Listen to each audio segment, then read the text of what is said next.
Bonjour, je suis Licia de l'équipe WP Lingua.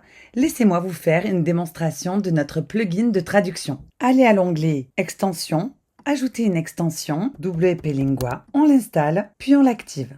On va demander à obtenir une clé API.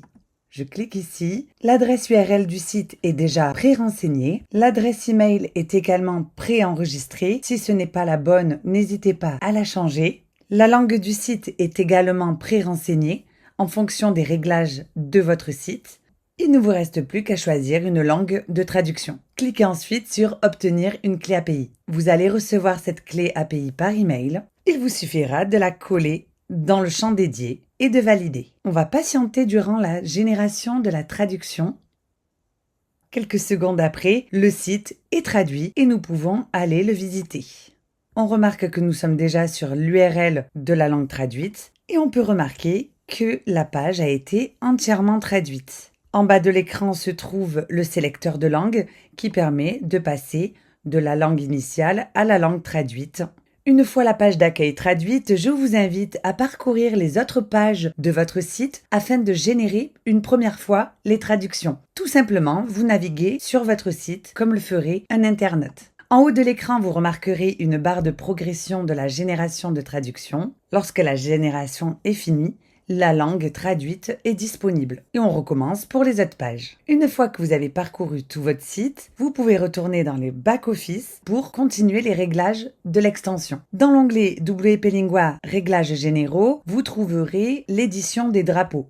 Vous pouvez changer les drapeaux en fonction des langues utilisées. Dans l'onglet Sélecteur de langue, vous pourrez changer l'apparence du sélecteur de langue en bloc, en ligne, en menu déroulant, comment doivent s'afficher les langues, la forme des drapeaux et vous pouvez également choisir un autre thème. Un peu plus bas, vous pourrez ajouter votre propre CSS. Et enfin, vous avez des options pour choisir où insérer ce sélecteur de langue. Si vous souhaitez une insertion automatique, vous avez le choix de l'afficher au centre, à droite, à gauche ou de ne pas l'afficher du tout. Vous pouvez utiliser également un shortcode pour afficher le sélecteur de langue à un endroit précis dans votre site. Et enfin, vous pouvez également ajouter le sélecteur de langue directement dans votre menu. Pour cela, il faut se rendre à l'onglet Apparence menu. Vous remarquerez un encart nommé WP Lingua qui vous permet d'ajouter le sélecteur de langue directement dans le menu. La bonne nouvelle avec ce sélecteur de langue dans le menu est qu'il va s'adapter à votre thème. Donc peu importe le thème WordPress que vous utilisez, le sélecteur de langue s'intégrera parfaitement à votre design.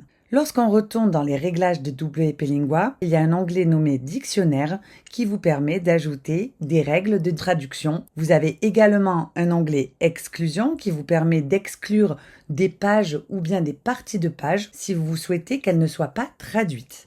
Enfin, dans l'onglet Toutes les traductions, vous trouverez la liste de toutes vos traductions. Vous noterez qu'il n'y a pas de duplication de pages. Si je viens dans l'onglet Pages, toutes les pages, il y a uniquement mes pages initiales. Les traductions, elles, sont bien stockées dans toutes les traductions de WP Lingua. Bien sûr, ces traductions sont éditables. Il suffit de cliquer dessus, de réaliser vos modifications et de sauvegarder. Mais ce n'est pas la seule manière d'éditer les traductions de votre site. Regardez, si on se rend sur le site dans les versions traduites, je clique sur la version de traduction. On voit ici un bouton qui apparaît qui vous donne accès à notre éditeur visuel. Et maintenant, on voit que toutes les chaînes de traduction sont encadrées. Par exemple, je clique dessus, je fais mes changements et je valide. Lorsqu'une traduction a été modifiée et corrigée, vous la remarquerez rapidement grâce à son encadré vert. Une fois que vous avez terminé l'édition de vos traductions, vous pouvez cliquer sur « Retourner sur la page » et on voit que la modification a directement été prise en compte. Enfin, pour finir cette vidéo de démonstration, j'ai deux bonnes nouvelles. La première est que WP Lingua est SEO friendly. Ça veut dire que toutes les versions traduites de votre site pourront être indexées par les moteurs de recherche. Comme vous pouvez le voir dans le code source de la page, WP Lingua gère les balises HTML, hreflang et lang. Aussi, en plus de rendre indexables toutes les pages traduites de votre site, WP Lingua vous permet également de traduire les balises HTML que l'on ne voit pas mais qui sont très importantes pour le référencement naturel. Par exemple la balise titre SEO, la balise métadescription ou les textes alternatifs des images. Regardez, ici j'ai saisi mon titre SEO et ma métadescription. Pour la traduire, c'est très simple. Je retourne sur ma page, j'active le Visual Editor au niveau de toutes les traductions sur la page.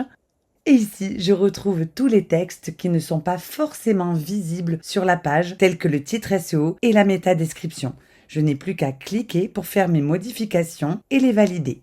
De cette manière, rien n'est laissé au hasard. Votre site sera bien référencé dans toutes les langues traduites. L'autre bonne nouvelle est que WP Lingua vous permet de traduire votre site en 24 langues, que la première langue vous est offerte si votre site est non commercial et que le nombre de mots traduits est illimité.